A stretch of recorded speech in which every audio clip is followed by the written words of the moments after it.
শাহরুখের পরিবারে ভাঙন। ছোট ছেলে আবরামের সঙ্গে কেমন সম্পর্ক গৌরীর। শাহরুখ খানের সে তৃতীয় সন্তান আবরাম খান, যার জন্মলগ্ন থেকেই নানা জনের নানা মত। খবরের শিরোনামে রাতারাতি নাম লিখিয়েছিল সে। গৌরীর গর্ভে জন্ম নয় তার, তাই প্রথম থেকেই শোনা গিয়েছিল নানা কুমন্তব্য। কেউ বলেছিলেন সে শাহরুখের পরকীয়ার সন্তান, কেউ আবার বলেছিলেন তাদের প্রথম সন্তান আরিয়ান খানের কোনো ভুল থেকে তার জন্ম। গৌরী খান নাকি তাকে মেনে নিতেও চাননি প্রাথমিকভাবে। সেই কারণেই সে বড্ড বেশি বাবা ঘেঁষা। উঠতে বসতে তাকে দেখা যায় বাবার হাত ধরে। যেখানে গিয়েছেন শাহরুখ, ছোট থেকে আবরাম সেখানে সেখানে গিয়েছে। শত কাজের মাঝেও শাহরুখ তার প্রতি বিশেষ নজর দিতে ভোলেননি। সে কেকেআর ম্যাচের খোলা মাঠ হোক কিংবা তার স্কুলের অভিভাবকদের মিটিং, ছেলের রেজাল্টও সকলের সঙ্গে ভাগ করে নিতে দেখা যায় তাকে।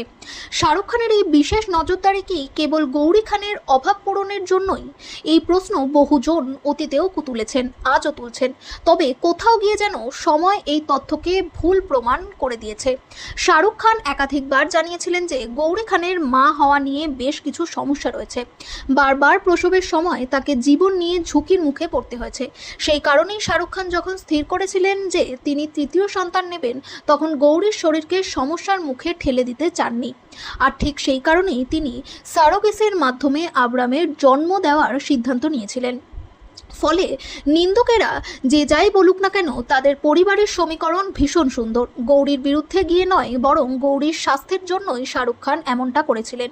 বর্তমানে আবরামকে মা গৌরীর সঙ্গেও একাধিকবার দেখা যায়। দুই ছেলে এক মেয়ে নিয়ে শাহরুখ খানের সুখের পরিবারে কোনো দিন কোনো ভাঙন ধরেনি। কিং খান তার পরিবার নিয়ে এতটাই যত্নশীল।